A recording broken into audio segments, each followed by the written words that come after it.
In September of 2003, two women disappeared without a trace in the Utah wilderness. Authorities were left with zero answers for 9 whole months, but then, in June of 2004, a search and rescue team accidentally found something unbelievable. They found a camera with 23 undeveloped photos inside, lying amongst the skeletal remains of the two women. This camera had survived months of rain and snow. It had waited silently as the two women passed away, decayed, and had their remains preyed upon by wild animals, but miraculously, the film was still intact. And now, it was ready to reveal the truth about what happened to these missing women. Their names were Carol Weatherton and Kim Beverly, a mother and daughter on vacation from Atlanta, Georgia.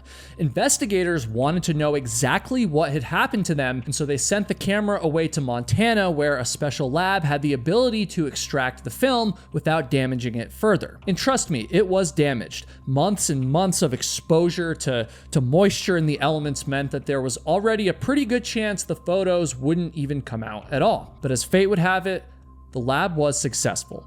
They developed all 23 photos with only a little bit of damage, and these photos painted a very eerie picture. And when these photos were released to the public, it became clear that the police explanation of what happened didn't really make sense. Now, if you enjoy hearing about the dark side of the great outdoors, well, you're in the right place. If you're a repeat viewer, please hit that subscribe button. You're gonna notice that we're almost at our goal of 1 million subscribers. And if this is your first time watching, I'm gonna do my very best to earn your sub by the end of this video. Now, because of these found photos, investigators could see clearly that the two women had traveled far and wide around Mount Watson, which is a mountain in the western part of the Uinta Mountains.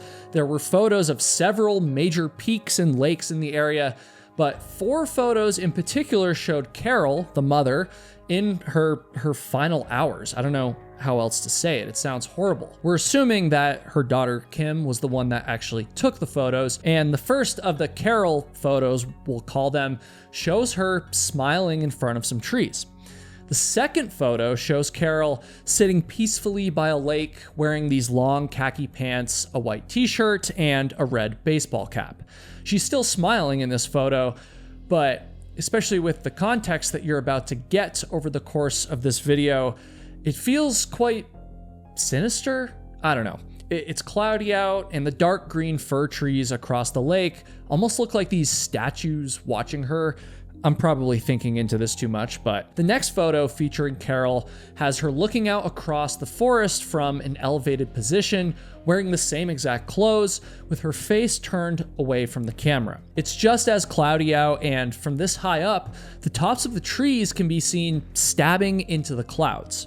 There's a lonely mountaintop off in the distance, and eerie green lines run across the photo, caused, of course, by the water damage. And these lines make it feel like a hazy, almost forgotten memory, but it turns out this was the final photo of Carol, and the one that seemed to tell investigators the most. In this photo, Carol had on a blue rain jacket with the hood pulled tight around her face. The weather clearly had turned for the worse, and Carol and Kim were caught unaware, right? The final photo on the film roll was of a meadow on the western side of Mount Watson, not very far from where the two women were eventually found.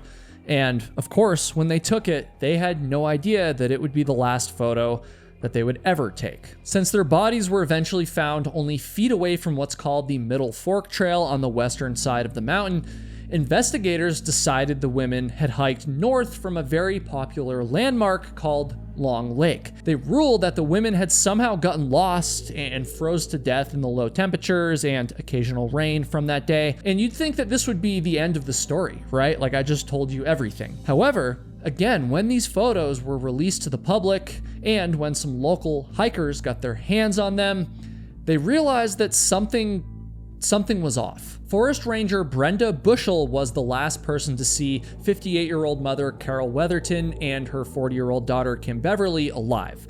On Monday, September 8th, 2003, she met them at the Crystal Lake trailhead and commented that they weren't quite dressed for the weather, like they needed to dress warmer, right? She wasn't sure if the women had heeded her warning and found some warmer clothing, or if they just decided to go hiking anyways.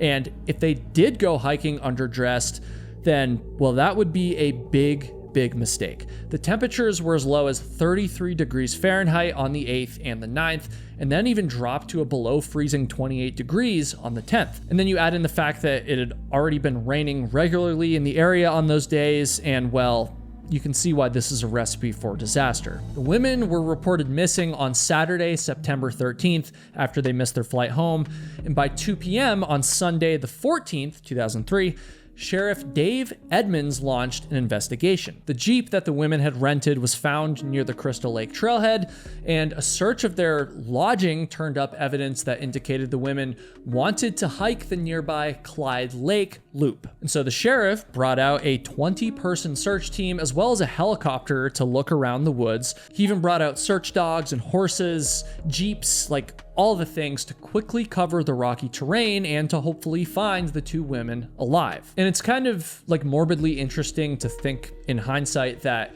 the camera that Carol and Kim had basically charted a path right to them, but of course that wasn't doing anyone any good at the moment. The camera was just as lost as they were. The search dogs led the rescue team down the Clyde Lake Loop Trail, and looming over them at almost 11,000 feet was a place called the Notch, which is an iconic mountain in the area that exists like super high up there, basically in a subarctic zone. It's only without snow from about June to September, and so if the women really were up there, the clock was definitely ticking. First snow could happen pretty much any day at this point, and the women were likely dying from exposure with every moment that passed. They searched and searched. Monday turned to Tuesday, which turned to Wednesday, which turned to Thursday. And still, there was no sign of the women. The searchers basically had to give up on hoping that they'd hear them calling out from some mountaintop, and instead look for pale, freezing, incapacitated survivors barely clinging on to life, and that was the best case scenario. But of course, that didn't happen either. There was just no sign of the women. Every single path that they followed led to nothing. I mean, absolutely nothing about this entire story made any sense. Or at least I should say at the time it didn't make sense, because Carol and Kim's camera would later show that they took a path far outside the norm for most tourists. But why? Why would they have done that? By Friday the 19th, Jim Weatherton and his stepson Keith arrived to help in the search. Jim was obviously desperate to find his wife and his stepdaughter. And reports have talked about how close Carol and Kim were and how they were used to traveling together. And Kim was actually a nurse, and so in theory at least, she would know how to keep herself and her mother patched up if they needed like first aid. And so the family held out some hope. However, the sheriff's department wanted to keep their expectations in check, right? They knew that the most likely explanation was that the women had gotten lost and now were either dead or dying from exposure once again. And if you go off trail in this terrain, I mean, I've hiked in the Uintas a little bit.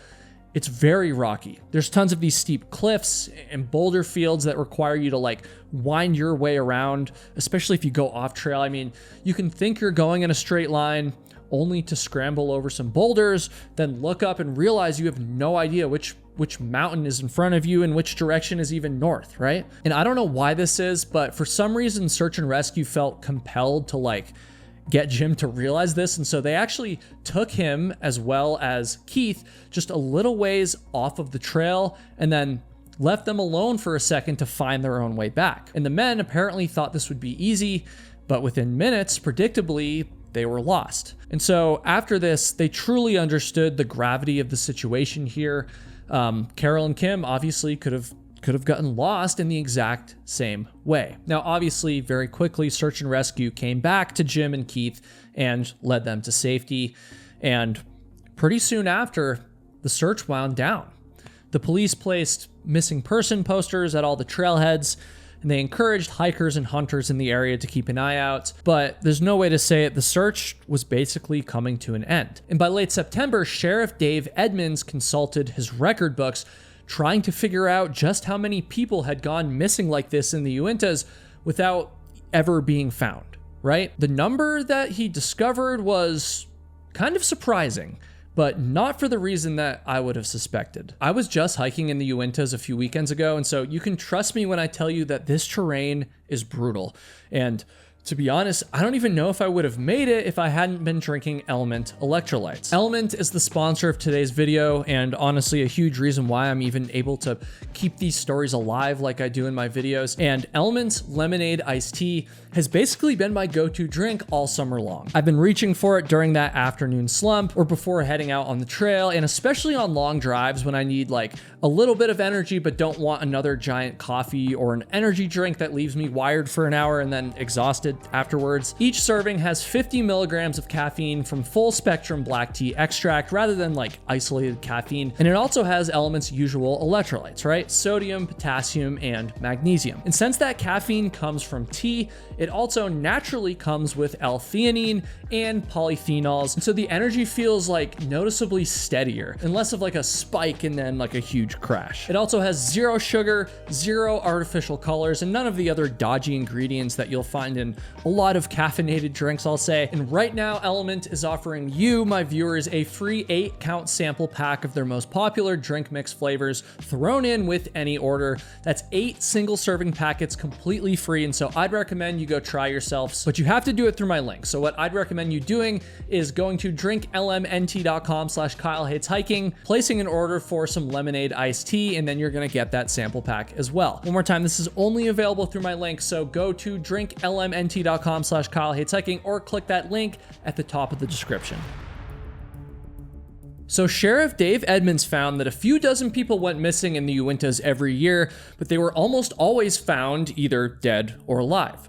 Through his research, he discovered that only 3 people had ever gone missing and never been found in the Uinta Mountains. And so it certainly seemed that Carol and Kim would be added to that number. It wasn't until June of 2004 that the snow melted enough to where search and rescue could resume activities in the mountains. On Saturday, June 26th at 11:30 a.m. in the morning, a search and rescue team was conducting training exercises 2.5 miles from the Crystal Lake trailhead. And they hadn't even been training for an hour before they came across a sheer slope covered in rocks. And there in the center was this strange little alcove made of 2 large boulders. Pine branches were sticking out of it, along with a piece of white blanket. Like, that's not good. And so they went to inspect this, and as they got closer, their eyes went wide with horror. First, they saw strange, bright white, jagged bits of something scattered around the alcove, and as they looked closer, it became painfully clear what these were. They were human bones picked over by wild animals. Then they found human belongings. There was a water bottle with water still inside of it, and in hindsight, water had not been Carol and Kim's friend that day, but rather their enemy.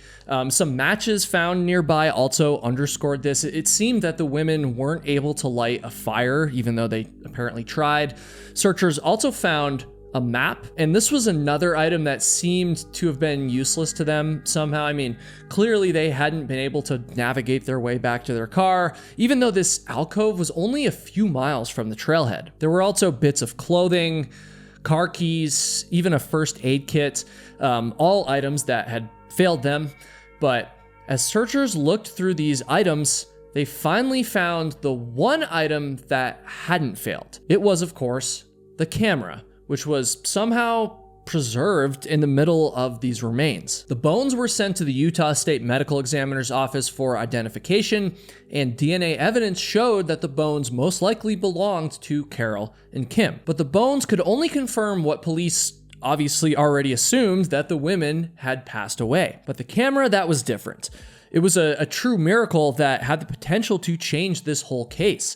It could almost speak for these women, showing how they died and maybe even bringing some closure to their family. That would have been best case scenario, I guess, and maybe it did bring the family some closure. I don't know. But what I do know is that the photos didn't really bring the investigation any closure, but rather they revealed some flaws in the official police narrative. So the best that search and rescue could tell, The two women had started the day at Long Lake to the south and then traveled north, where they eventually became lost. And for some local hikers, the photos told a very different story. I now need to introduce you to someone that is very, very crucial in this entire case, someone I haven't even mentioned yet. That would be local journalist and hiker Dave Cawley. He's written extensively about this case, and he's actually done his best to match the photos from the camera that was found near Kim and Carol's bodies to different areas of the mountains. And I certainly can't speak for Dave, but through my research, it seems that he was kind of in the camp of people who disagreed with the police narrative. So first of all, he thought it was very odd that the women were found near the Middle Fork Trail, which leads away from Long Lake, especially given the fact that this is more of like a horse trail and it wasn't even marked on most maps at the time. And second, materials found in Carol and Kim's lodgings and their Jeep suggest that they were interested in the Clyde Lake Loop Trail, which is like a ways east of where they were ultimately found. In fact, this was the main place that the search dogs had actually caught their scent. The police narrative tried to explain this by saying that the women had actually been hiking 2 different days, one day at Clyde Lake and then one day by Long Lake. But this was the third thing that didn't really make sense to Dave. Apparently the weather on that second day hadn't been very good, and so why would Carol and Kim have set out in the cold and rain, only wearing light clothing to hike a trail that wasn't even marked on most maps? Like, what is that? This was a mystery that only the photos could solve. And so Dave set out to match each photo that was found on Carol and Kim's camera to a place in the Uinta Mountains in order to try to fully map their journey. Now, unfortunately, I wasn't able to license the photos that Dave took, but he literally went around looking at the photos from their camera and then trying to take his own photo to match it. And I can't show you his photos, but I'll describe it. So he followed the women's picture trail around the loop that they were supposedly hiking.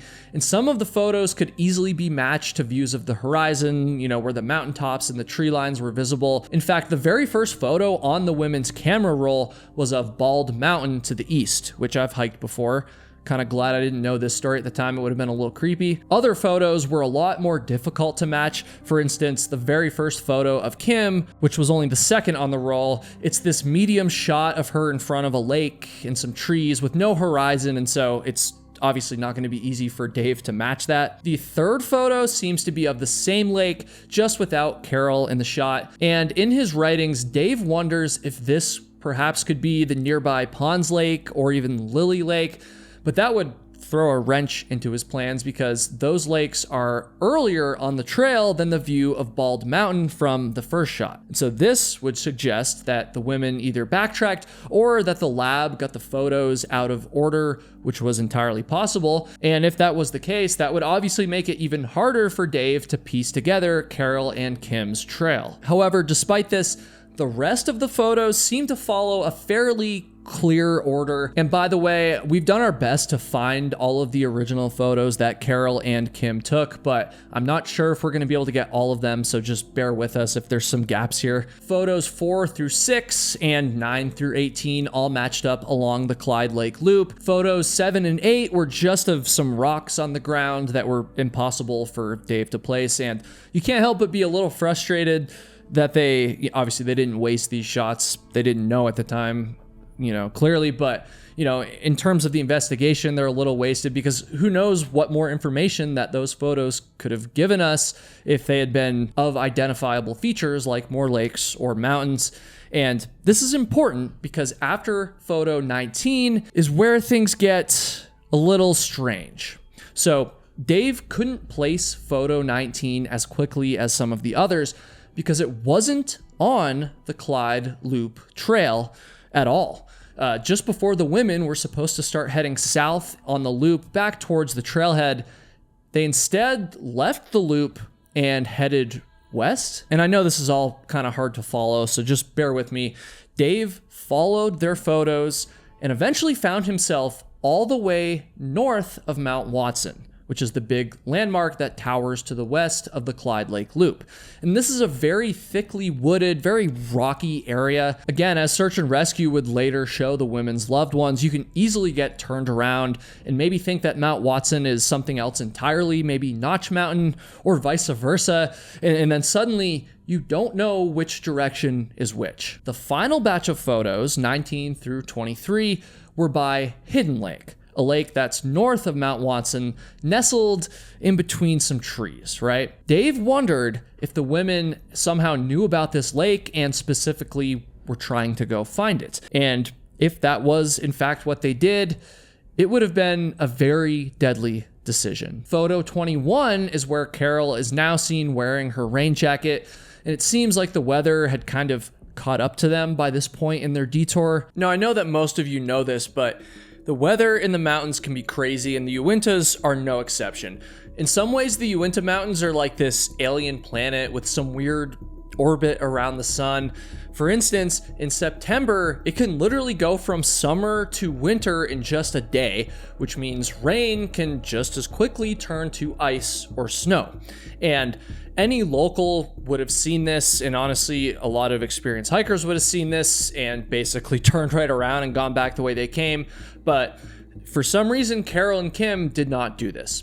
And so, with no pictures left to guide him, Dave had to kind of think a little bit outside the box. The remains were found to the south of the final photo on the film roll, and it's hard to tell the exact distance from a map, but it seems to have been roughly around a mile or so. And the only trail on that side of the mountain is the Middle Fork Trail that I mentioned earlier, where the women were found. But as Dave and some other local hikers noted, trail guides at the time didn't even have that trail marked on them. And so by going south, the women were either just trying to circle around the mountain, or they were genuinely lost and maybe saw that footpath and thought it would lead them somewhere, right? As Dave made his own journey over these jagged boulders in the area, he imagined how much harder it would have been if he was doing it in September during freezing rain, right?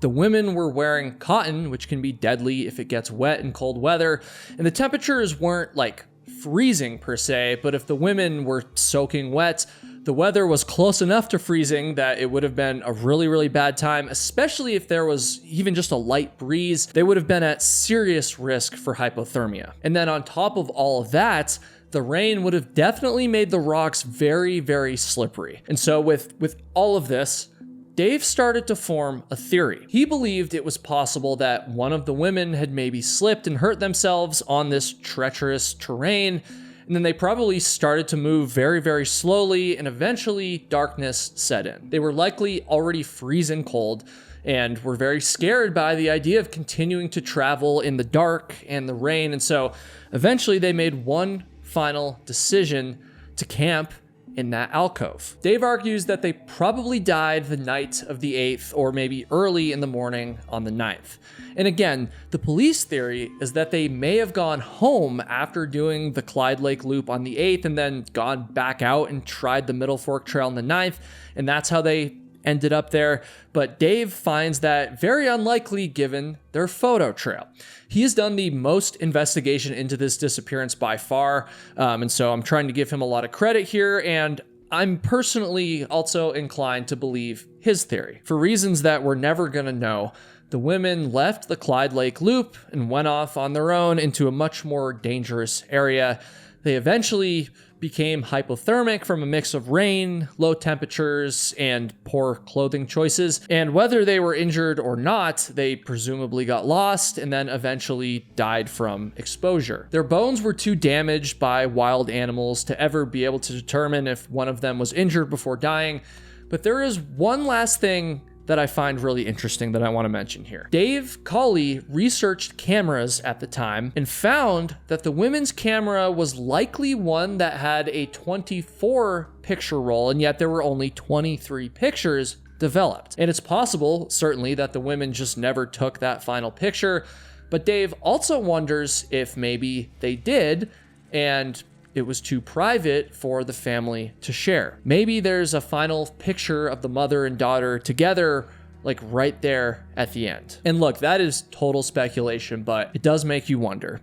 And also, what if I told you that this story wasn't the only time a trail of photos revealed the story of a missing hiker literally in the same mountains, in the Uinta Mountains. So years later, there was another camera that did the exact same thing. But this time the scale was much, much larger. 77 photos revealing a near full trip through the Uinta Highline Trail. Eric Robinson had a very epic life as a hiker. He had hiked all over Australia, where he had immigrated to as a teen, and as an adult, he had even traveled to Nepal with his wife, Marilyn. I'm telling you guys, Eric was a very experienced hiker who could handle himself in a huge variety of terrain. And so in 2011, at the age of 63, he decided to hike the Highline Trail in the Uinta Mountains. And this is quite a long journey. It's around 100 miles long. You have to picture the Uinta Mountains as a big, fish skeleton when viewed from above. They run east-west instead of north-south, which is kind of unique for a mountain range this big, especially. And the Highline Trail cuts right through all of it. And as a thru hiker myself, I can tell you, the Highline Trail is no joke. I mean, I'd like to do it someday, but it's pretty intimidating even for someone who's done the AT and the PCT and a lot of other trails. It is out there. So out there, in fact, that, that big wilderness area that Carol and Kim were hiking in from our last story? Well, to go back to the fish example, that was literally just the head of the fish, a tiny little sliver. Eric was going to start at the tail of the fish and then hike all along the spine, the entire full length of the mountains. He was planning to take 10 days to do this, from July 28th to August 7th. And just like Carol and Kim, Eric took a camera with him on this trip. However, this was years after Carol and Kim's story, which meant that, new technology had come out, digital cameras, essentially. Eric would take a digital camera to document his entire journey. And little did he know, the photos that he took along the way would eventually map a route that search and rescue would spend literal years trying to piece together. Now, Eric had arranged for someone to pick him up at the very end of his hike because, this is like a point to point. You start and end in different locations.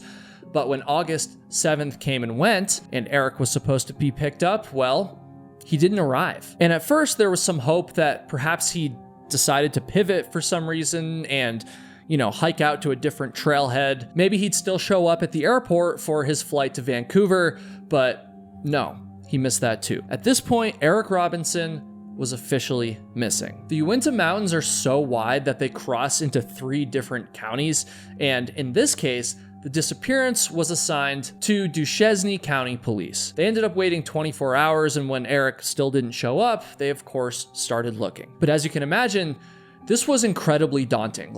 It's hard for me to imagine just because I know the Uinta so well. To put it in perspective, it was basically impossible for police to search the small little area that Carol and Kim went missing in, but now they had to search basically the entire mountain range. This is textbook definition of a needle in a haystack. And you might be thinking, well, at least it was early August, unlike our last story, we're still firmly in summer. And all I can say is that, again, the Uintas are just no joke. In 2011, they had gotten so much snow in the previous winter that there was a ton still left on the Highline Trail, even by August, right? And so Eric was therefore technically at risk for hypothermia, even in the middle of the summer, just like our last victims were. There was a lot of things going against this investigation, but the large search area did have one strange positive. It meant that there were a lot of opportunities for other hikers to have seen Eric. And sure enough, shortly into the investigation, a witness came forward. On August 2nd, scout leader Russ Alston was hiking up the Yellowstone Creek Trail with members of his troop and some fellow dads. And as they traveled north, they saw none other than Eric Robinson coming towards them. And when he told them that he was hiking the entire Highline Trail, they were quite surprised. You see, they were not on the Highline Trail. The Yellowstone Creek Trail is a north-south trail 5 miles below the Highline Trail, almost like a rib bone coming off the main spine of our fish skeleton. So Eric was obviously off course, and he explained to them that he had to divert from the Highline Trail due to heavy snow, and so they pulled out their maps and did their best to help him find a route back to the Highline. And once that was done, Eric headed south, and they continued north. They had no idea that they would be some of the last people to ever see Eric alive. And so after this, the camera that was currently resting in Eric's pack would be the last link between his life and his death. This sighting of Eric was very helpful, but ultimately it didn't lead to him being found. After 2 weeks of searching, the police had no choice but to end their formal investigation. Marilyn returned to Australia with no answers, which is just super sad. I mean, the mountains had simply swallowed up her husband. And after this, 5 whole years would pass before there would be any new break in the case. But then, in August of 2016, a hiker named Kelvin Judd was hiking with his family in an area of the Uintas called Alsop Pass on the western side of the range. And this was quite far from where Eric had started and fairly close to where he was planning on finishing. So, as the Judd family walked along the bottom of some cliffs, they noticed a bright red backpack partially buried beneath some rocks. They walked forward and they were shocked to find, can you imagine this? To find a skeleton attached to the backpack. And so they kind of looked inside the backpack and they found a GPS, a location beacon, a bear canister, and a digital camera. And they also found a wallet with an Australian ID. They had in fact found Eric Robinson after all of this time. Since Eric had made it that far west, he was now actually in Summit County, which is the same jurisdiction as our first story ultimately. And it shows you how complicated and difficult this case was, even just on a logistical level. I mean, we're talking about so much surface area, so many different organizations and jurisdictions, all that stuff. And by the time he was found, there wasn't a ton to investigate. And what I mean by that is that the elements hadn't really left much of Eric's body after 5 years. And so authorities seem to assume that he somehow fell and then was buried by the rubble. And Alsop is actually a fairly popular area in the Uintas. And so it's surprising that no one found him even earlier. But then again, we're talking about so much territory. It's definitely possible, even probable in my opinion, that many hikers just barely missed him over the years. Eric's remains were sent to Maryland, all the way back in Australia. And consider that the last time she saw Eric, they would have said goodbye, expecting to reunite in just a few short weeks. But then after that farewell, it was just silence forever. The man that she loved was lost to the wilderness in a foreign country. For 5 whole years she had to suffer, but now, with this discovery of the camera, maybe she would finally get some answers. She received the backpack all the way back in Australia once again, and quickly retrieved the memory card. She plugged it into her computer and then marveled at 77 photos from Eric's final trip. It was almost like her husband had finally come home in a strange way. There were photos of Eric that other hikers had taken of him at different trailheads, and so at the very least, she got to see his smiling face one last time. And now, with 77 photos to trace Eric's journey, it was possible to do basically a full walkthrough of his hike and try to figure out what had actually happened to him.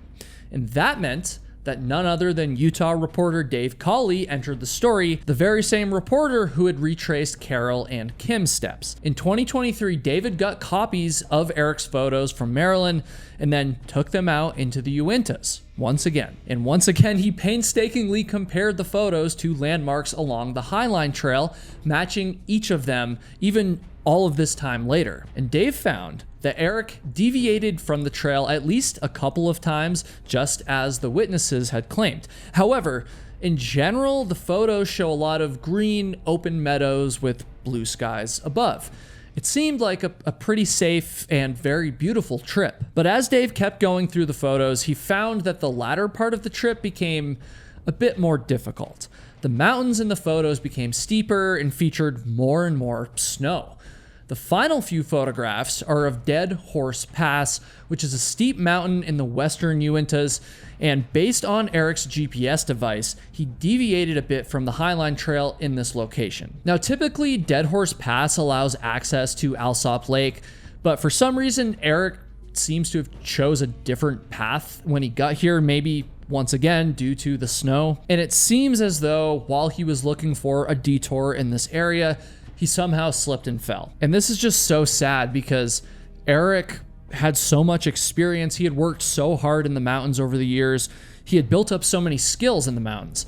But as always, all it took was one wrong move to not just end his hiking career, but to end his life. The Uintas have a very dark lore around them.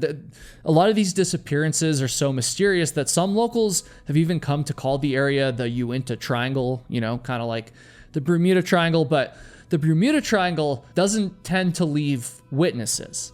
And at least in our first two cases today, the cameras ended up acting as those witnesses, allowing the deceased hikers' loved ones at least some form of closure.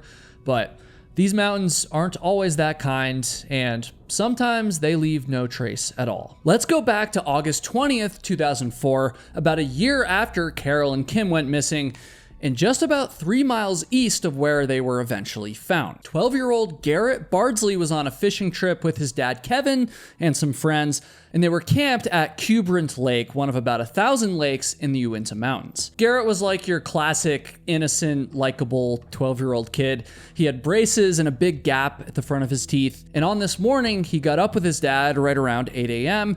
to go fishing on the lake and hopefully to catch something for their breakfast. They were sitting by this crystal clear water, and Garrett, as many boys his age do, got a little bit restless. Somehow he got his feet wet, soaking his socks and his shoes, and temperatures were already in the 30s for the season, and so he probably wasn't very comfortable and he really wanted to go change. He wanted to go back to camp. However, his dad Kevin didn't want to give up on fishing just yet. The fishing is amazing in the Uinta, so I don't really blame him.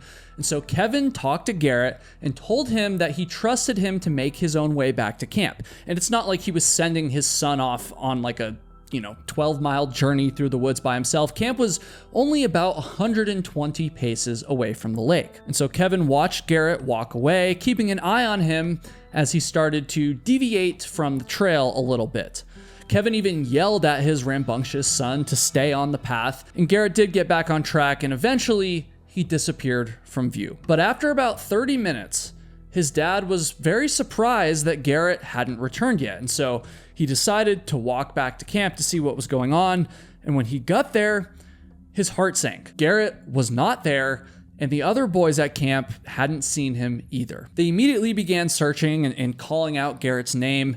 Kevin, for his part, tried to keep calm. He thought that Garrett surely couldn't have gotten that far. I mean, he was probably just messing around, but then again, he had been cold in his wet shoes and wet clothing, and so things could go bad pretty quickly. They searched and searched as much as they could before finally Kevin had to admit to himself that something was really, really wrong here. By 10:52 a.m., he had called the police, and within hours, there was a manhunt underway with hundreds of people out there looking for Garrett. Ultimately, this would be a repeat of the early days in the Carol and Kim case, and in all the worst ways.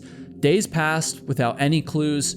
Garrett was just nowhere to be seen, and as the week went on, authorities had to acknowledge that if he was found, he would likely be either near death from hypothermia or more likely already gone. And this is truly the most horrifying story from the Uintas they're all bad, obviously, but you get what I'm saying.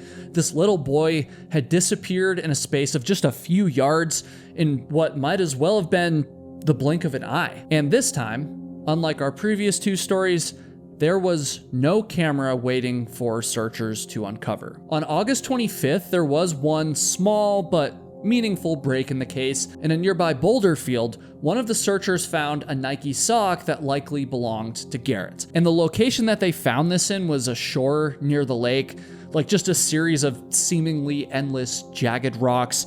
And so if Garrett had gone this way and presumably became barefoot, his feet would have been extremely cold and, not to mention, prone to injury on this brutal terrain. And it's also strange to me that just one sock was found. Like, where is the other sock? Where are his shoes, for that matter? And as I've made clear, this terrain is just really random and wild.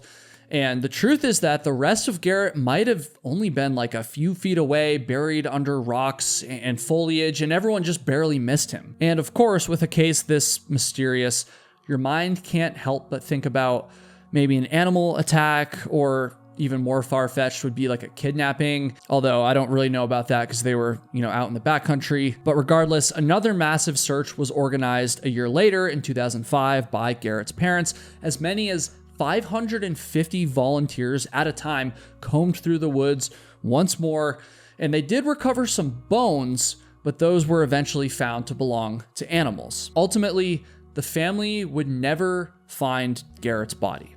This was a true Uinta disappearance. To this day, no one has ever found anything. No one knows what happened, but maybe someday, just like in our previous two stories, a new clue or perhaps a body will be revealed. And speaking of things being revealed, it's an incredible thing when a camera reveals a missing person's final moments.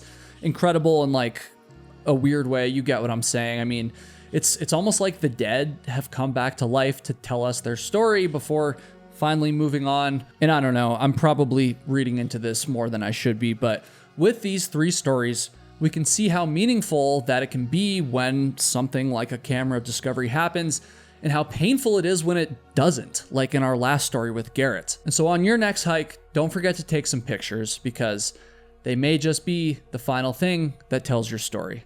But again, I think I'm reading into this too much. If this was your first time watching, I really hope I earned your subscription. We're so close to 1 million subscribers. But more importantly, please keep all of the victims that I talked about in this video in your hearts and in your minds. We don't want them to be forgotten. YouTube seems to think that you'll enjoy this video next, and so give it a click, and I'll see all of you over there.